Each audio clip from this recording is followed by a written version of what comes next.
build my gallows and build them high. Makes a long time climbing before I die. I want the chance that's bit in his eye. Oh, well, they gave me balls, but I can see between to a dusty yard and long gone green. We call that freedom, if you know what I mean. And I drown my sorrows, but the whiskey's gone. I'm sober as a judge. Hello, everybody. Welcome to Longbangers. I'm Matty. This is episode 76. I'm joined tonight by John. John, how are you doing? I'm actually feeling quite upbeat today after the news at lunchtime that the COVID restrictions across the Central Belt are going to be eased. So hopefully that means I can start going out places again. Licking door handles. Licking door handles. Aye, that's one thing I've missed about this whole thing. That was the thing I was most upset about no longer being able to do.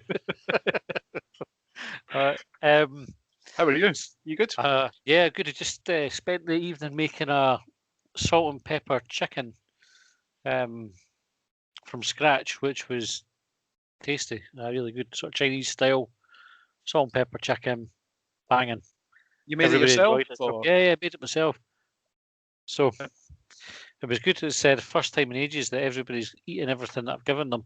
Normally I get complaints about, you either have to make a couple of different dinners or get complaints that this is shite, I'm not eating it.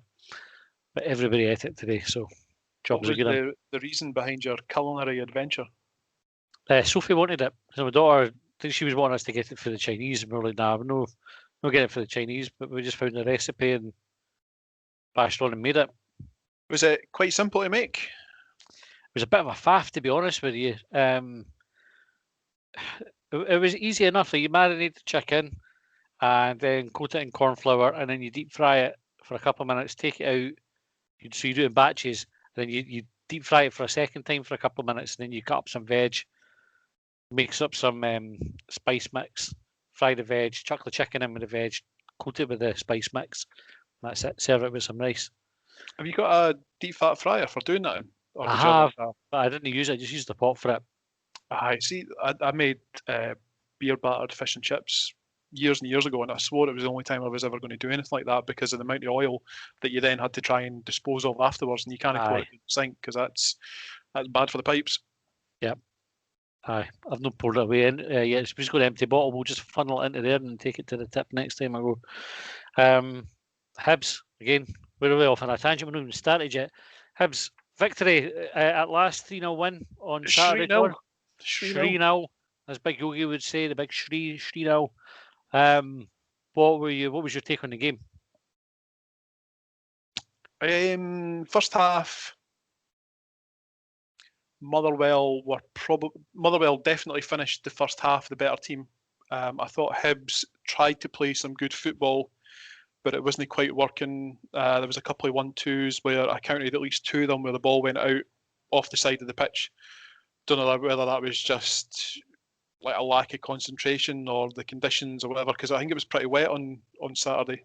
We had obviously the thunder snow and the dodgy weather conditions, and then second half I thought I don't know what Hibs done differently. I couldn't quite put my finger on it, and I suggested to one of my mates that the main difference was that Hibs seemed to stop panicking. They seemed to stop trying to get rid of the ball, get out of defence. Strung lots of good passes together, played a lot of good football, and it culminated in 3 goals. One of the things I noticed, and so the first half, I was really frustrated with the first half. I think I put a tweet out at half time saying that we need to change it because we weren't getting the best out of this bit with the system we were playing. But we actually weren't really causing Motherwell very many problems. And at that point, I have to say I was kind of anticipating this being another podcast where we were reflecting on whether or not we were actually quite a dull team and whether we were going to end up on the wrong end of a result, or maybe looking at another 0-0 if we were kind of lucky, or coming away with a draw. But the second half, we were like a different team. It took me back to Jack Ross's comments after he was talking about being more creative and expecting things to happen more rather than hoping that they would happen when we got into the attacking positions. And it took me back to when he first came to Hibs, and one of the things he said after a post-match interview was, you work hard to get into the final third. And when you get there, you need to have an end product. So you need to have a cross or a shot on goal. You need to be like kind of creating a chance. And that's when I kind of thought about it. And like, actually, for the last however many games, we've seen quite a lot of the ball and got into not bad positions, but haven't really had that end product of a cross or a shot. Second half, we did it. Second half, we had players, pinging shots in from close range, from a bit further out. There's plenty of crosses going in, and we moved the ball with a bit more pace and purpose second half. And I think that was like probably the telling thing. So we didn't really change the system, which is what I was hoping we would do. We just got more from the players and looked like we kind of knew more what we were trying to achieve. That was my kind of take on it. It's a fair shout. One of the things that I thought about as well was that comparing first half and second half performances, it made me think, cause I think we talked about it during the game and then afterwards in the podcast about the Celtic game, where I think you said that you wanted Hibs to be braver in possession. Yeah. And I forget what else it was that you said, something about being more, I can't remember what it was, but anyway, Celtic game gave the ball away a lot first half. Second half definitely improved, and that to me looked like something similar, like how we played on Saturday there. I don't know what you think. I don't think it was a deliberate place. I think against Celtic, Jack Ross came out, because I think it was aggressive, and what it is to be braver and more aggressive against Celtic at half time. And then Jack Ross came out after the game and said actually the plan was not to be open and to try and contain Celtic and make sure we went into the second half still in the game.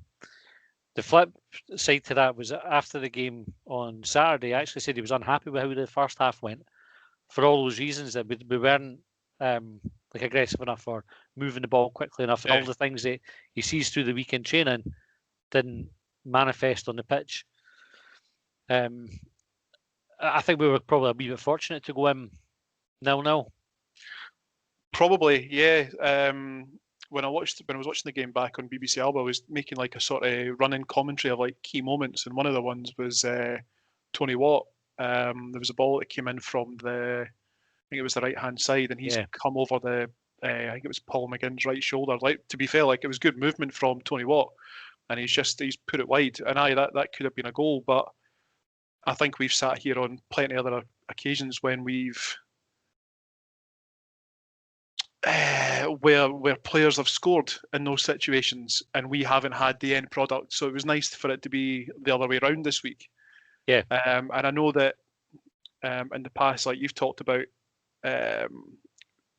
fans talking about Hibs and how they've been lucky in those situations, but we never kind of praise Hibs for, capitalising the other way around. So I think, like, as much as I was saying about, comparing the Celtic game and the Motherwell game and first half performances and second half performances, what we got second half was Hibs being clinical. Motherwell didn't take their chances and Hibs did. And it was really pleasing as well, because it wasn't just a case of, like, to be fair, it was 3-0 and it was probably the scoreline was probably a wee bit harsh on Motherwell. I don't think that Hibs routed them by any means. But one thing I was really, really impressed with was Stephen McGinns' goal. When I was watching the game, when I was checking the scores coming through originally on Live Score, before watching the game later on, it was looking like it was like the 98th minute or something. It seemed like there was a ridiculous amount added on time, and I don't know what the reason for that was. But however long it was after the 90th minute, you mentioned there before about Nisbet not getting the best out of him in the first half, but he wins the ball back in the 96th, 97th minute and starts the attack way up in Motherwell's half for the third goal. And these are kind of like wee subtle moments that I think often get overlooked and players, the team, the manager aren't credited for. Yeah, it showed a bit of like a desire and a hunger to keep going. Yeah, and you're right, because Nisbet's actually had to come chasing the player. He's been goal sided the player and coming back towards his own goal to win the ball back. Yep, uses a bit of strength to do it, and then started to move. I think Motherwell had a goal disallowed. I don't really think there was much wrong with it. I don't know, like on the commentary when I was watching it, we had Jock Brown because the Hibs TV commentary wasn't working. It was actually quite enjoyable listening to Jock Brown. Hadn't listened to him since he's Scott Sport. He's a sports scene. Oh, I couldn't Can't remember. Yes, I would have been a lot younger. So whichever one he was on, but I always thought he was quite a good commentator. To be fair, and then he went away to work for Celtic and lost touch with the commentating. He provided the commentary for both teams and was pretty balanced with it. I don't know who the summariser was, and they seemed to indicate that when Motherwell had the goal disallowed, that it was given for offside. But I think Stephen Robinson said after the game that the referee told him there was a push. So the only person that could have been pushed, I think, was Lewis Stevenson. And I don't think he was. I think he was just out jumped. I think we got away with one there. I think possibly. I'd never realised, like I say, when I was watching in inverted commas the game on live score that there'd been a goal disallowed, and then when I saw it on BBC Alba, I didn't see anything in particular. Like, I didn't see an out and out foul. The referees, you can only say that the referee spotted something, and he's felt it was an infringement enough to blow the whistle and rule it out. And he certainly, I don't know. He blew the whistle before the ball went in as well, so he's obviously spotted it. He's not waiting to see what's transpired. He's clocked something early and given Hibs a free kick. I don't know, like, I think that's maybe slightly different for the Tony Watt chance, because Tony Watt's was an out-and-out chance, whereas there's obviously been an infringement in the goal again, in inverted commas. It wasn't a goal. No, it wasn't. That's it. The referee's given it. He's blowing his whistle, and like I say, I think we got away. I would have been aggrieved if it had been us that had scored that and not been awarded it. We would have went into the big long list of mad decisions against us that I compile in my never-ending quest to prove that referees have a grudge against us. But that one, I think, is when they talk about things even themselves out over the course of the season. I think we had a couple this season. We had St Johnstone not getting a goal at McDermott Park, where he was given offside and he was onside, and his Motherwell scored a good goal against us there that wasn't given. So we're slowly kind of chipping away into the evening things up column. Second half came out. Martin Boyle misses a good chance. Actually, the Motherwell goalkeeper saved it, but I don't think he knew too much about it. He kind of got an end of a low cross. The big paw down to his bottom left-hand side. He just kind of stuck a hand out and. I think it might be his leg. It was so close. He just kind of stood, and Boyle hit the ball off. And I don't think Boyle could have done anything else with it. He's kind of reacting so fast. He can't really pick a spot. All he can do is get it on target, which he did. Aye. The keeper saves it, and then I think it was a couple of minutes after that we get the first goal. So do you remember the first goal enough to talk about it? Aye, funnily enough, I was just about to say that I don't remember the build-up to Boyle's chance where the keeper's pulled off his wonder save, but the Hibs' first goal, I think I'd seen somewhere that it was someone other than Hallberg that had crossed the ball in. Am I right in saying it was Hallberg? I'm sure it was Hallberg, yeah. Because at first when I watched it, because it was the sort of position you would have expected Murphy to have taken up, when you're kind of not totally focused on the game, and you see the cross go in, you go, that's a great ball for Murphy.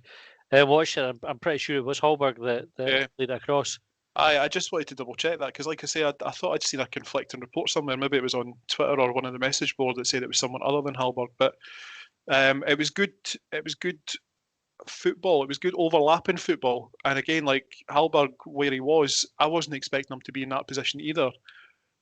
Neither was I expecting him to go for the wee sort of mini Cruyff turn and whip the ball over.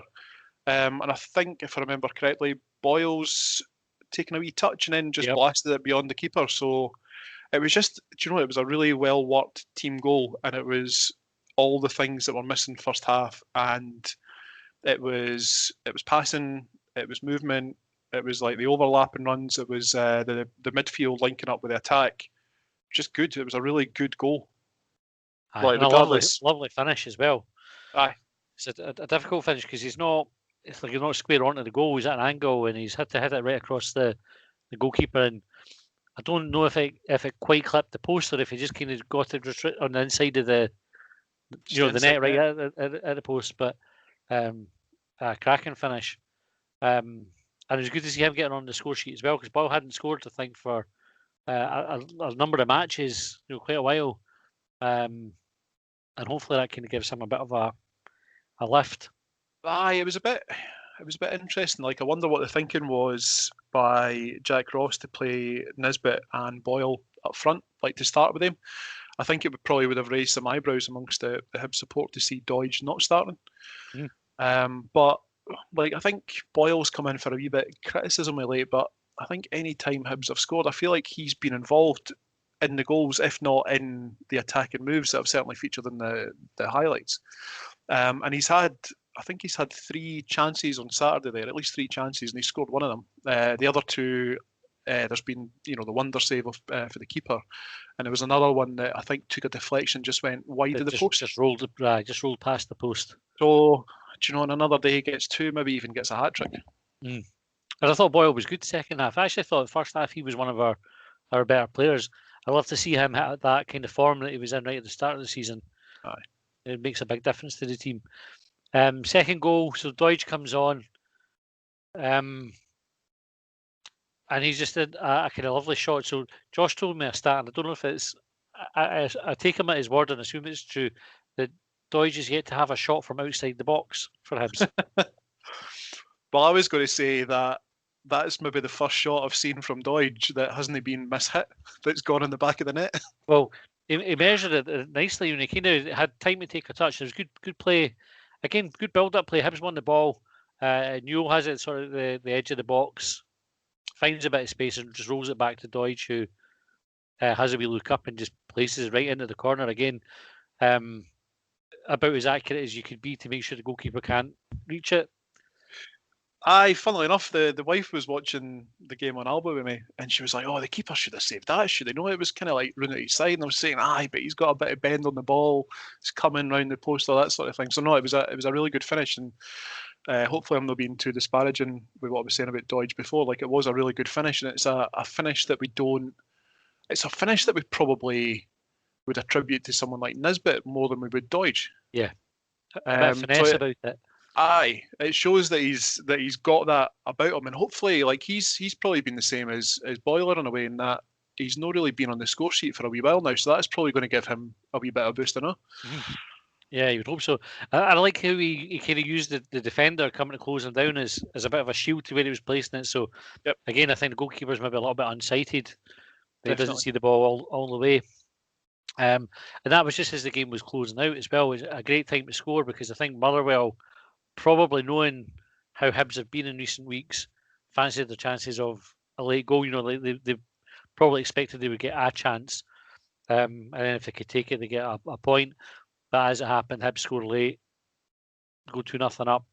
It was, it was probably one of those days for Motherwell, eh? Like the Tony Watt chance, you've had the ruled out goal, and I think before Hibs have got their second, they've had the header come back off the post. Aye, but bounces out. It looked a goal all the way as well, and it's kind of bounced in inside the post and out the goal, which is rare that happens as well. Normally, when you hit inside of the post, it travels in. Aye, they're probably thinking it's no our day today. It's no happening. And then Hibs have just robbed salt on the wounds by going and scoring the second and the third.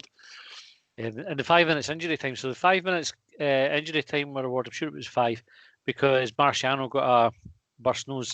Oh, that's right. Aye. Do you know, now that you mention it, that makes perfect sense. I'd completely forgot about that. What did you think of that challenge from Watt? I don't understand it. I really don't. I understand when players get penalised when they go up, like say Doidge, for example. I think Doidge gets an awful lot of fouls against him when he goes up in the air.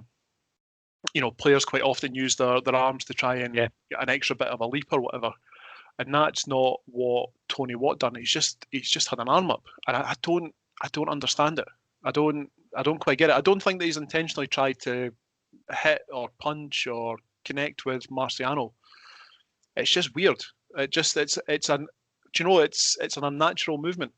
Yeah, I mean, there's no reason for his hand to be that high up behind his head. Aye, just Do you know? I actually see whenever Hibs go up against Motherwell, or I think Tony Watt, am I right in saying that he played for St Johnstone amongst these 15, 20 clubs or whatever? Yeah, he's played for a few clubs. Yeah. I think he's one of those players that causes us problems. I actually probably be people out there that will disagree with me, but I think he's a decent player. I'm not saying that I would have him at Hibs, but he certainly causes us problems. But he does have that side of his game where you're just like, you just think to yourself, what the fuck are you doing? Yeah. And why are you doing it? Like, what's your issue? There's no rhyme or reason to be jumping up for a header, knowing you've not won it, and then swinging an arm back. It's just seemed mental. I thought he was quite lucky not to get sent off for it. Do you know, when you see some of the red cards that are given, and effectively he's punched Rocky in the face. Aye. He burst his nose. I don't know how you can say that's anything other than dangerous play or reckless play or whatever. I can only imagine. Maybe not as far as violent conduct, I suppose.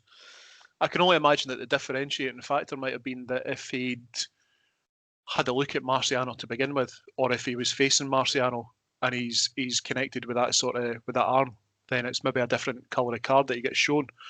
But as it was, like, he was just sort of, I don't even think, has he even jumped for the ball? Has he just been sort of like walking? He went up for it, and it's like he's on his way down when he swings the arm back. Unless he's going for a Maradona tribute or something. maybe he's trying to get one like that. Rocky would have shouted for it, and he's come and claimed the ball. There's no question that what's going to win the ball or anything. So Marciano was down for a wee bit, and it looked like he had a wee bit of blood in his nose. Has there been any reports about any serious injury there? Because looking at it on BBC Alba, it kind of looked like he'd maybe broken his nose, but it was just. I think it was just a cut. I think that was it. I don't think there was any damage. I'm sure there was a picture of him and his wife and the wee boy outside the dome. Oh, that's right. Aye. In Edinburgh on Instagram. So I think. So he wasn't out with his Phantom of the Opera face mask, was he? No. Protecting his beak. And his nose wasn't red enough to kind of make any Rudolph jokes either. So it can't have been that bad. And then we had another goal from him again to wrap the game up into injury time, seal the points and put a bit of loss in the finish. So that's there can't be many clubs I wouldn't think to have had three different brothers score for them. Well, in my exuberance on Saturday, when I realised that McGinn had added to the trio of McGinn brothers having scored for Hibs, I was saying, there's no been three brothers ever scored for a club before. And in my defence, it was exuberance. There was no malice, and also I didn't appreciate, and I wasn't that familiar with the McGinn brothers and their times at St Mirren. I didn't realise if they'd played at the same time. Just didn't know. But they have all scored for St Mirren and they have all scored for Hibs, and that's very possibly unique in world football. Aye, that must be, because I was trying to think about other brothers that played. So you've got like the De Boers and folk like that. Do you know how? I don't know if you've noticed. There's a boy, I think, is it Joshua Kluivert? I think he plays for RB Leipzig in Germany. And I think that's Patrick Kluivert's son. Like, we're getting that old now that we're starting to see like the players of our youth, their kids coming through. Motherwell had a Seedorf play him. I think he's like is he a cousin or a relative? Nephew or something like that. I think, yeah. I don't think they're brothers. But Dundee United signed who was it? Who was the Dutch player that they signed his brother? And he lasted about three weeks or something, and then they buggered off. Oh, I don't know. That was Davids, maybe. Oh, it might have been. But they've got the boy. What's his name? Is it John Harkes or something? Harkes. He was a boy that used to play for Sheffield Wednesday back in like 1992, 93. Really? I can't remember what the boy's name is, but he's like the son of an American footballer. Aye. Well, anyway, aye, we've gone off on a tangent. McGinns. Aye, McGinns.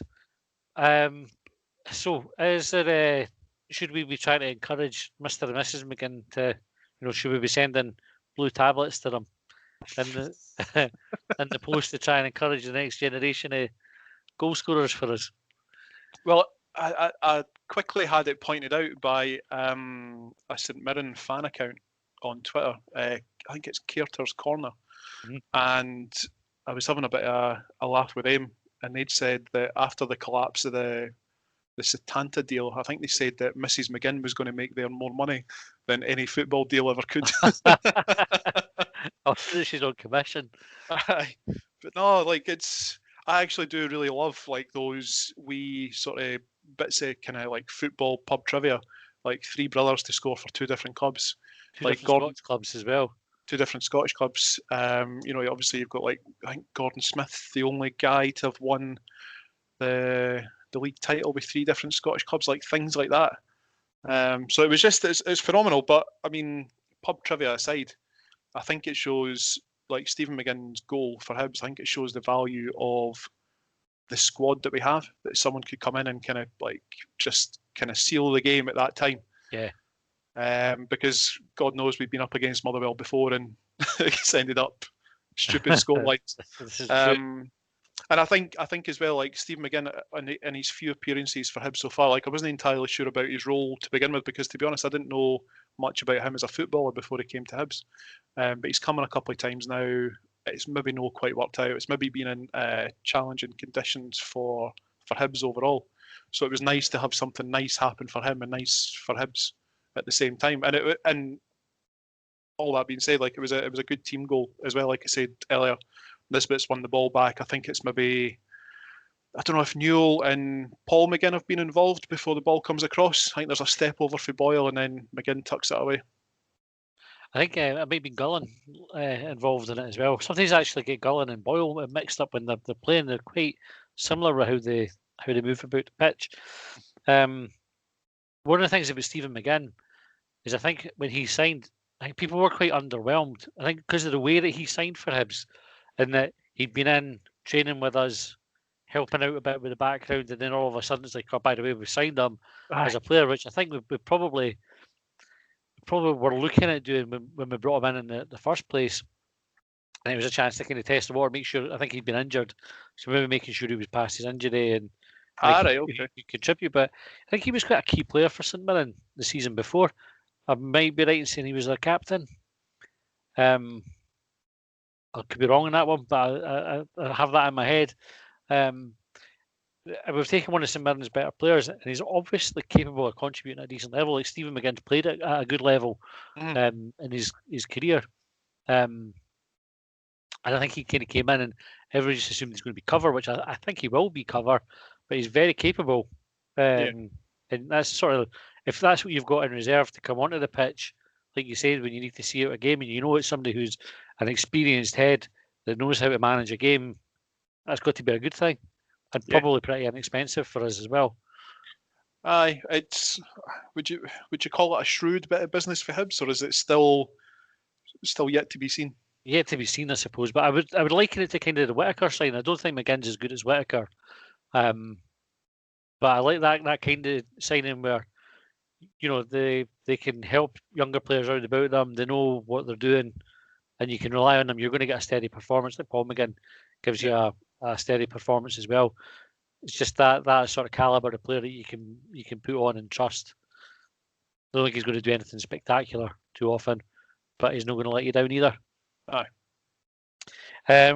Okay, right. So we'll talk about some of the talking points that people have sent in over the weekend. So some of these you will probably agree with. Some of them you might not. The first one comes from Matt Reedy. He said, "How sexy is Big Melker?" Well, we've talked about him before, eh? And actually, I was just thinking there, I don't think I've given him enough credit for his performance on Saturday, because he's one of those guys who, when he came into Hibs, I think he was kind of seen as he was almost seen as like a midfield messiah. Like, you're going to be the guy that's going to replace Bartley Milligan. Like, you're going to fill that role. And I think it became quite clear early doors that he wasn't that type of player. But then I think we talked about as well, what kind of player exactly is he? And there was an article in the Evening News, it was a few weeks ago now, but Jack Ross was saying that when Hibs had scouted him, he'd played in a number of different positions in Denmark. What is it, Denmark that he's from? Swedish. But he played in Italy. Yeah. I'm sure we signed him from Italy, unless he'd played there and gone back to Sweden. Shows you how much I know, eh? Finger on the pulse as always. At least I've got his name right this time. No, so I think Jack Ross had said that he was versatile, and he's popped up at right back for Hibs, right midfield. He's, I think we were saying there that he'd popped up at left midfield before swinging that right-footed ball in. I thought he had a really good game. Probably one of his best games for Hibs so far. Like, again, another player that you're not entirely sure if he's going to be a starter, but he contributed. And another player that could probably say that he'd be disappointed if he found himself out the starting lineup next week. But he's one of those. He's funny. He's like a Slivka-esque, and that Slivka could sometimes look like a superstar, and in other games be totally anonymous. Aye. I do think he's a player. And it might just be that we need to find that balance around him to get the best out of him. SDG, he said, Doige looked sharper and his finish was excellent. Gullan deserves to start ahead of Wright, and Halber keeps his place ahead of Gogic for now. Gullan and Wright, would you say that's fair? Does Jamie Gullan deserve a place ahead of Dre Wright? Possibly. I was really keen to see how Dre Wright was going to get on Saturday, because I think when the team was announced, I can't remember where I was out on Saturday, but when the team was announced, I saw people going daft because Dre Wright was in the team. Yeah. I saw people going daft on Twitter because Dre Wright was in the team, and I wondered if something had gone wrong, like Hibs had released the wrong team sheet or something, because it was like they announced the lineup and then the tweet was mysteriously deleted, but it seemed to be the right one. So I was kind of closely watching Wright on Saturday, and I don't think that I saw him do much wrong, but at the same time, like in the footage, first half in particular, I didn't see an awful lot of him, like on the camera. Like I couldn't see him on the pitch whatsoever, apart from maybe about 30 minutes in where he sort of like drifted into the camera view, and obviously 30 minutes in the game, he's been doing a bit of work at that point. I don't think that we saw much of him first half, because I think a lot of Hibs play bypassed the middle, like the middle of the park. It was often going out to the wings. Second half, I think he got pulled pretty early, maybe like sort of 55 minutes. But there was one really telling moment for me that I really appreciated for Wright, where I think he's played a slack pass. It hasn't reached its intended target, and then he's fucking full pelt run after the boy that's got the ball, and he's put in a challenge. It's gone out for a throw-in. That's, well, we weren't maybe getting out of Dre Wright what we would prefer in an attacking sense. You can't fault that commitment. No. In terms of Jamie Gullan, I've been talking about Jamie Gullan getting a start for a long time now, since we brought him back from Wraith Rovers way back, whenever that was. And I think that's going to be one of those decisions that's up to Jack Ross, because at the moment I don't think Dre Wright's an automatic starting place. So it's kind of hard to say, well, maybe Jamie Gullan's further up the pecking order in terms of like who's next in kind of thing. Aye, it's a tough one. I really like Jamie Gullan. I was the same as you. I think Dre Wright didn't do much wrong, but I don't think he influenced the game. I think it's maybe because he's had a slow start to his time at Hibs, but it's like he's playing this. I talked about players being brave and making things happen. I think he's still is playing it safe and playing within himself a little bit. Probably it's a confidence thing. And I think because I don't doubt he's a good player. I just don't think we've seen it yet. And I think for that reason, I think he's had a slow start. Hasn't been confident enough to try the things that he did day in, day out at St Johnstone. And then therefore we're not seeing the best from him. Aye. How you get to that point, I don't know. Did he get a pre-season with Hibs? Did he get a pre-season? He did. Or was he injured pre-season? Because I know he missed the first couple of games because of injury. He came in and he was training with Hibs before we signed him. And he was training for a while because I think he knew it was when Hibs started deferring wages. Yeah. And I think he pretty much said, I want to sign for you, and I'm prepared to wait. And so Hibs, did the deal with him. And that was something that actually Dre Wright came across really good, or came across really well for doing that. Showed that his desire to kind of play for Hibs, and he clearly wants to be here.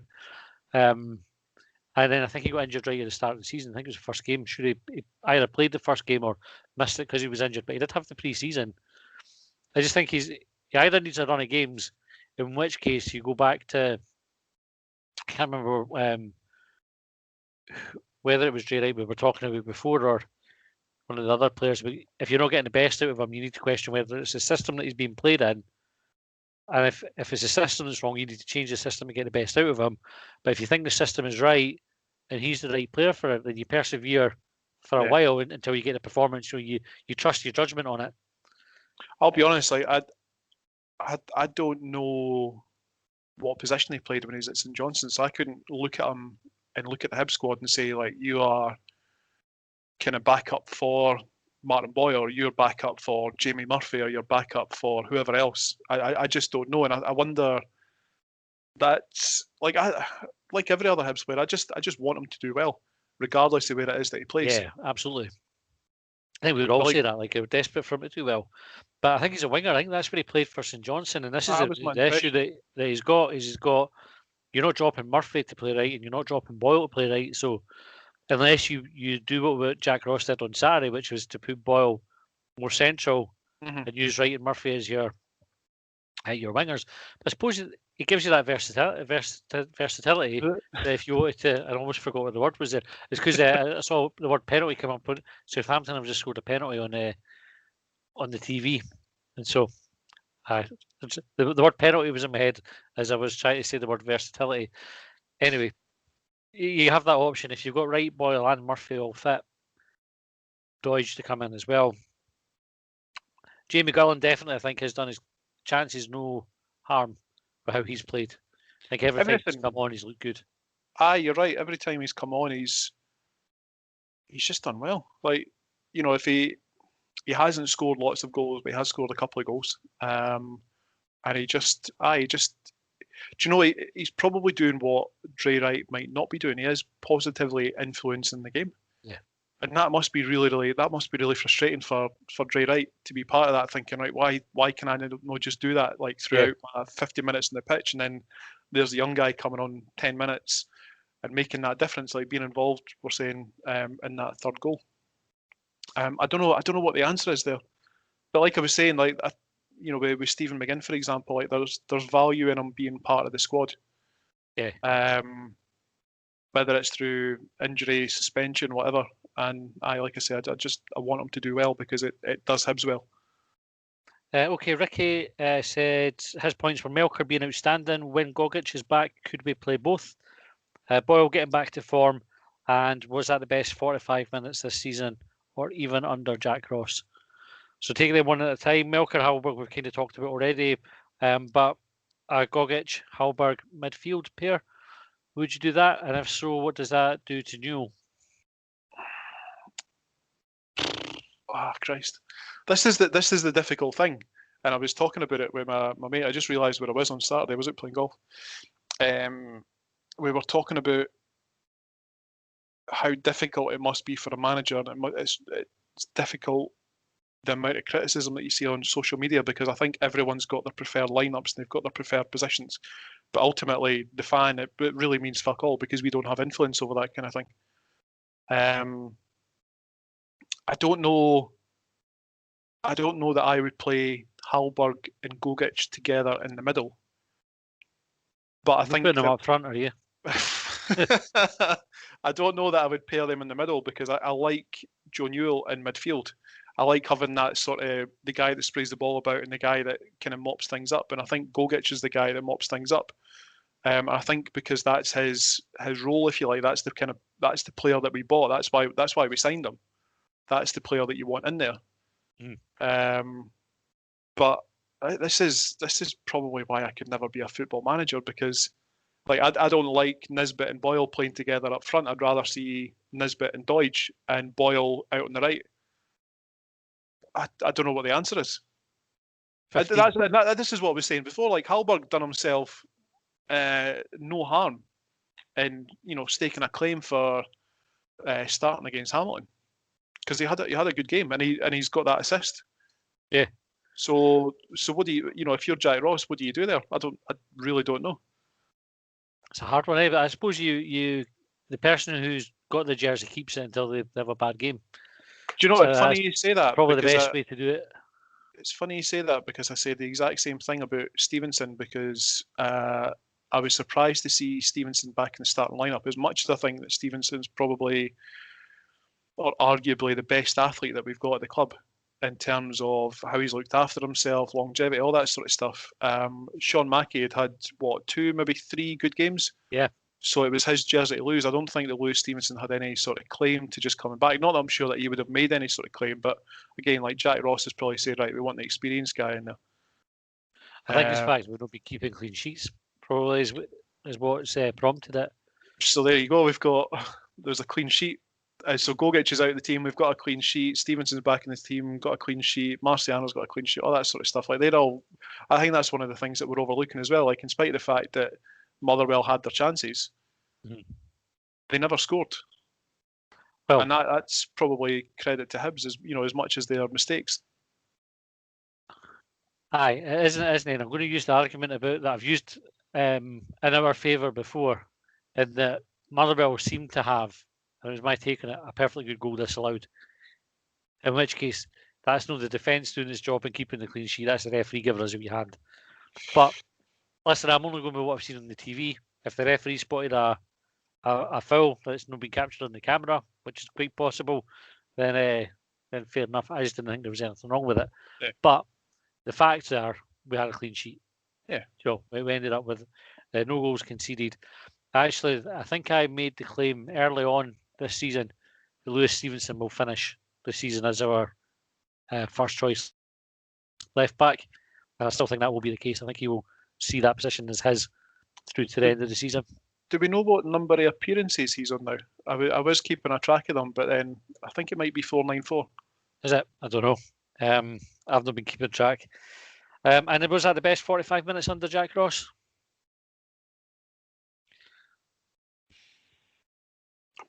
How many games has he had in charge now? He's had a full year. I thought we were the home game against Aberdeen, where we beat them.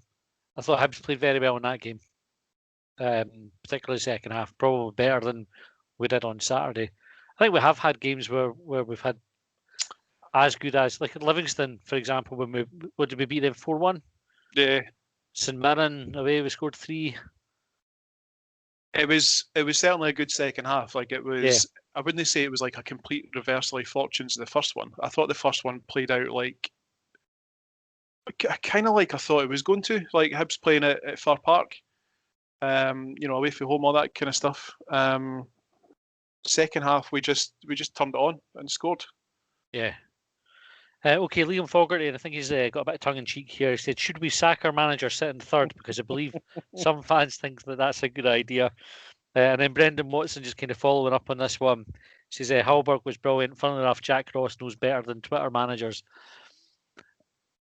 So I suppose you kind of touched on it earlier on with there's that whole kind of outcry at the starting lineup getting announced. And everybody goes, this is what are you playing him for? Here we go again. What do you think when you see the starting lineup? Like, what's your immediate reaction? Do you go to, like, do you think of, why the fuck is he playing? Or, what sort of formation? I usually go on the premise that the manager has spent time with the team all week in training and will have made his decision based on who he thinks is the best 11 to win that particular football game and who he doesn't have available. So if there's injuries and stuff like that. And generally, I don't think a manager would overlook a better player for a worse player on purpose because at the end of the day, it's their job, to win the football match. And if they don't win the football match, they lose their job, if that keeps happening. So a manager, I think, would always pick the best 11 that he thinks for, any given game. So I tend not to lose my shit about seeing the starting lineup really at all. Josh is the opposite. Josh, you would see because we argue about it, when we're going to the football, and he'll kick off. I'll give us a chance. We wait and see what happens. It might be all right. And I think the only time I've ever really kind of looked at a team sheet and thought, "The fuck is he doing here?" was when Lennon took us to Kilmarnock, and I think he played 7 defenders. Oh yeah. We lost 3-0, which is ridiculous. So, 7 defenders wouldn't even get a clean fucking sheet of it. But when I looked at that team, I think I saw it before Josh did, and I actually texted him and said, "The hell is this?" But generally speaking, I'll have a look at the team and go, see that looks all right. I'll see what happens. But I think I'm pretty much the same. I sort of have a look at it and go, right, well, I can see, a rough formation there. I can see who your fullbacks are, your centre halves, so on and so forth. Or, I wonder why Boyle's playing up front with Nisbet, or maybe he's no really. Maybe Nisbet's more up front in his own. We're going 5 midfield. I just kind of think about those things. But other than that, I didn't really think about it too much. But I can't. Remind me what the original question was there about. It was about Jack Ross knowing better than Twitter managers. Aye. Aye. I don't know. Again, I don't know exactly how to answer that, because the thing is, he's put a team and the team has won. One of the things I was going to ask you, because I missed it entirely, was why Gogic wasn't playing? Is he suspended or injured, or? I don't think he was suspended. I'm not sure. Haven't seen anything about it.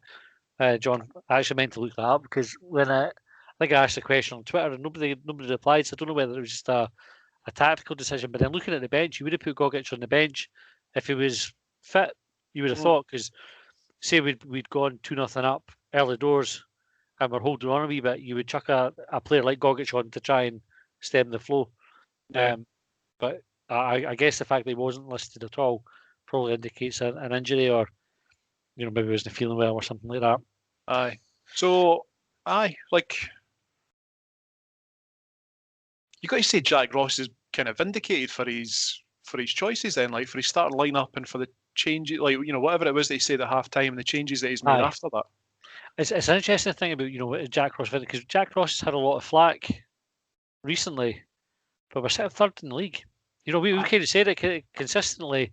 If you look at his results are by and large very good. His win percentage stands up against most modern day Hibs managers' records. He does well, and he's got to sit in third in the league.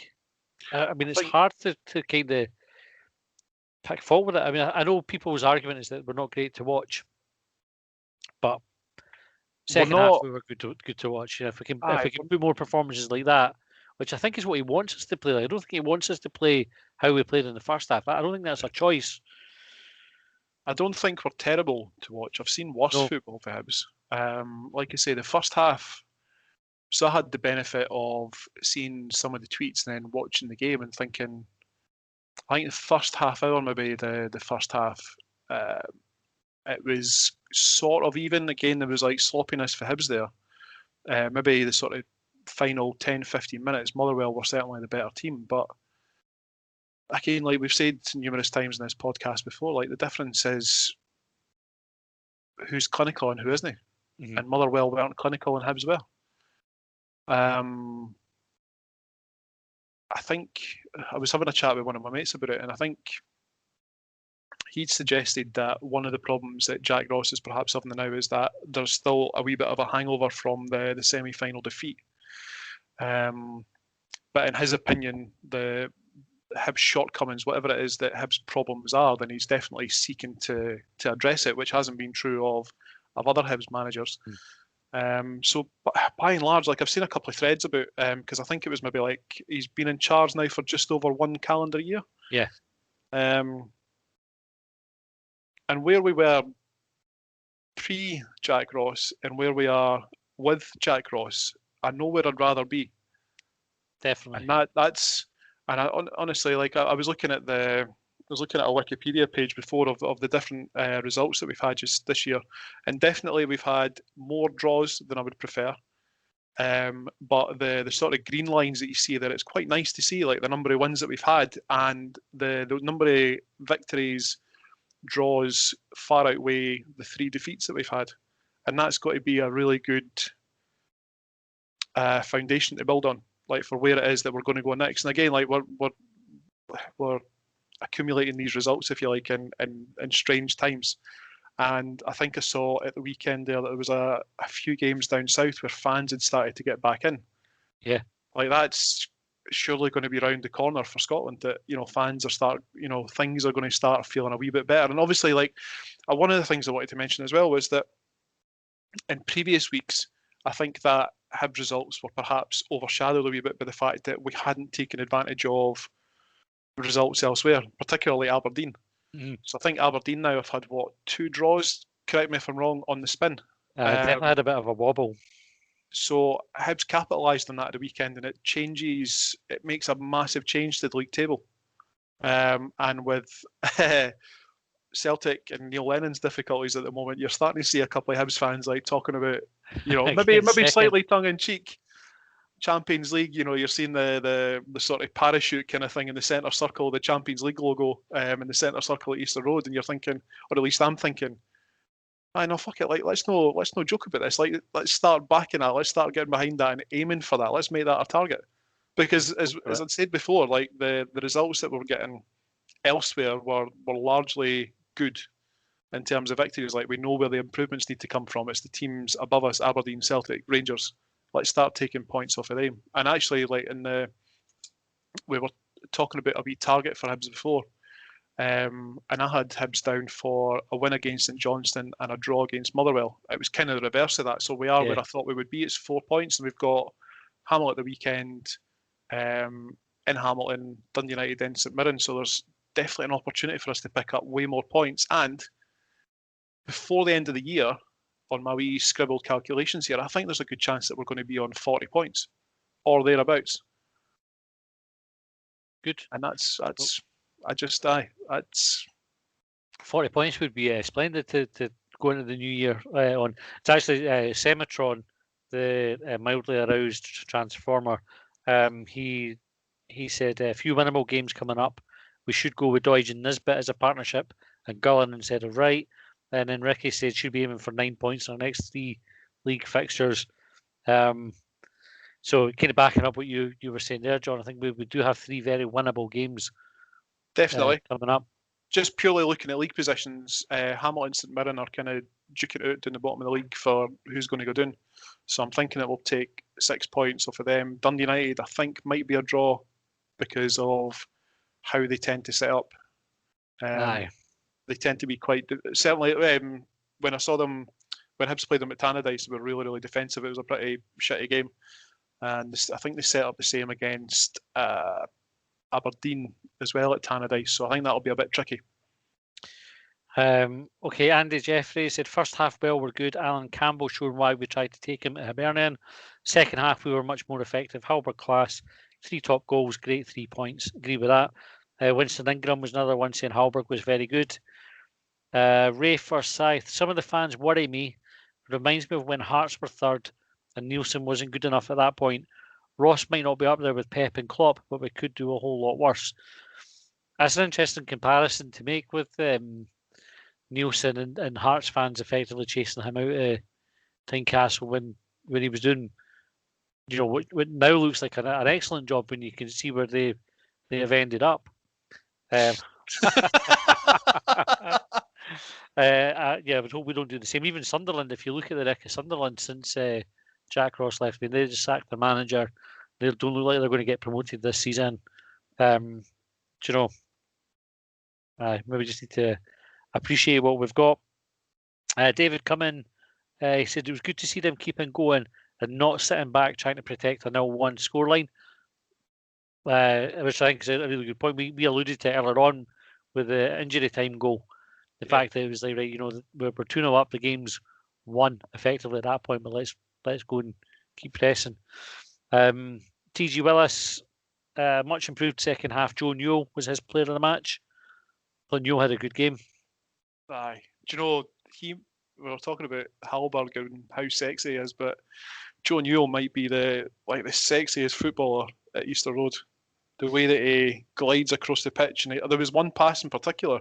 I think he's 2-footed, but I think he's predominantly left-footed. And there was one pass in particular where he just dug it out with the outside of his left foot, like a crossfield pass, and I was in awe.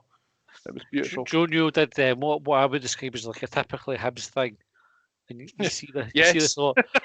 The first half, I think he had 2 men kind of close proximity, and he did like a almost the sort of the Zidane pirouette turn, and then fluffed a 2-yard pass just past. And I don't think it was Newell's fault. I think McGinn had made the run and just checked it just at the wrong moment.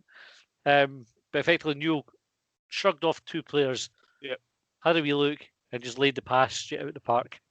But then the flip side of that, I thought was probably hallmarked the performance or the sort of contrast and fortunes of the first and the second half, because there was a wee exchange of passes that Newell had with Porteous second half, and then Porteous just sort of like strode out of defence like an absolute colossus, beating a couple of Motherwell players in the process, and that was just, do you know, it was a joy to watch. Like, as much as I think that some of the criticism that is being levelled at Jack Ross is because the football hasn't been attractive at times, there is a lot of attractive football that takes place that I think often gets overshadowed. Aye.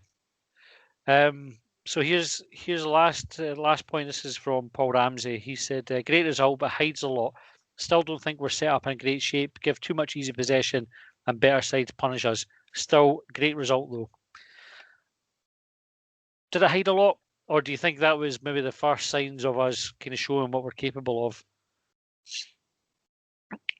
I said at the start that I thought that 3-0 was maybe harsh on Motherwell, because it kind of suggested that if you were to just look at that scoreline, you'd think, well, we battered them, and that wasn't the case. We mentioned some of the players that were missing, some of the players that were brought in. There was definitely a problem first half, like defensively, in terms of the pressure that we were under, and it just seemed to be a case of let's just launch the ball, let's get rid of it. But the second half, something changed, and I don't know, again, like I can't put my finger exactly on what that was. I don't think that we're going to get outstanding, entertaining football every minute of every game of every week. There's going to be times, I think I've seen some posts on .net, and I've seen some chat on Twitter referring to it, where sometimes you're just going to have to, I think someone talked about winning the battle. I forget who it was, I forget where it was, but someone talked about winning the battle, and it's possible Winston Churchill, I think. So I like first half, like is it arguable that we won that metaphorical battle, and then we just then exerted ourselves in the game, and then like there's so many different like cliches and stereotypes you can apply to it. Like, could that second half performance be the so-called springboard for the rest of our season? I don't think so. It is, because I think we're a good team. Like I do think that we're going to get more good results than we don't. What I hope happens is the criticism that Jack Ross had of the team in the first half and what he wanted from him in the second half, the fact that when they delivered what he wanted, we scored 3 goals. Hopefully the players take that in the next game, saying, right, we know what happens when we do that, so let's start like that. Let's try and get 3 goals by half time, rather than try to win it, you know, still be in the game at half time and try to win in the second half. Let's get on the front foot, get a good position in the game, and have something to hold on to second half. Yep. That's what I hope happens. Anyway, right, we have Hamilton on Saturday. John, what is your prediction for that?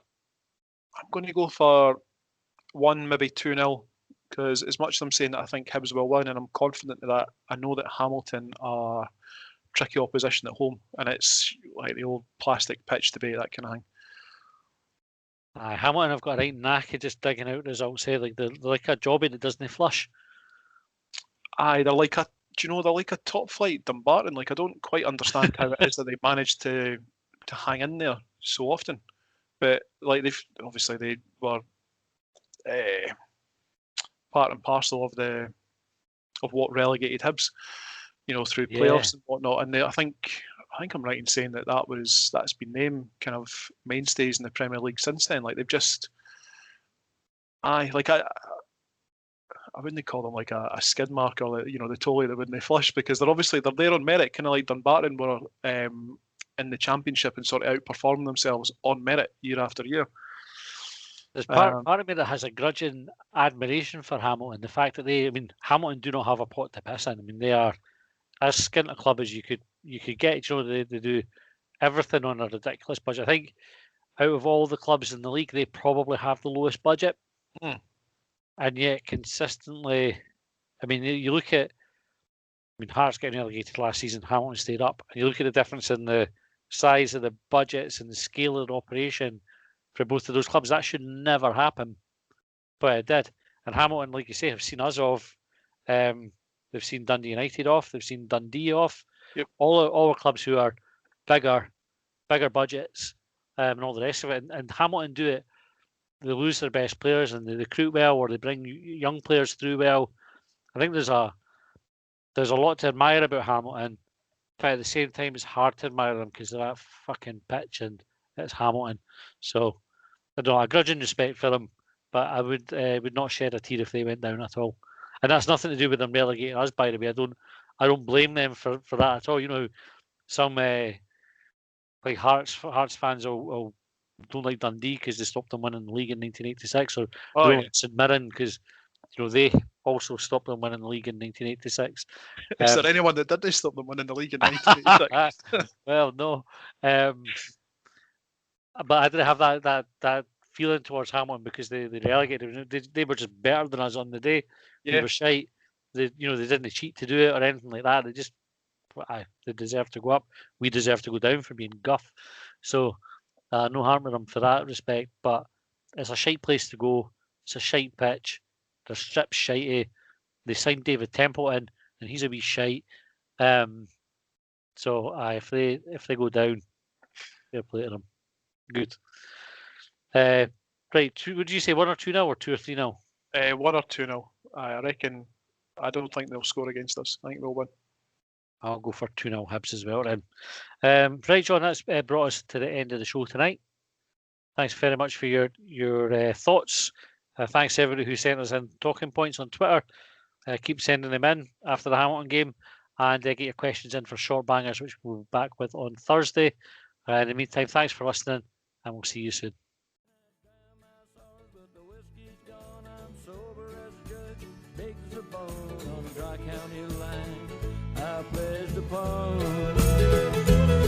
Well, they trailed me down when I broke free. I drank all the whiskey in Tennessee.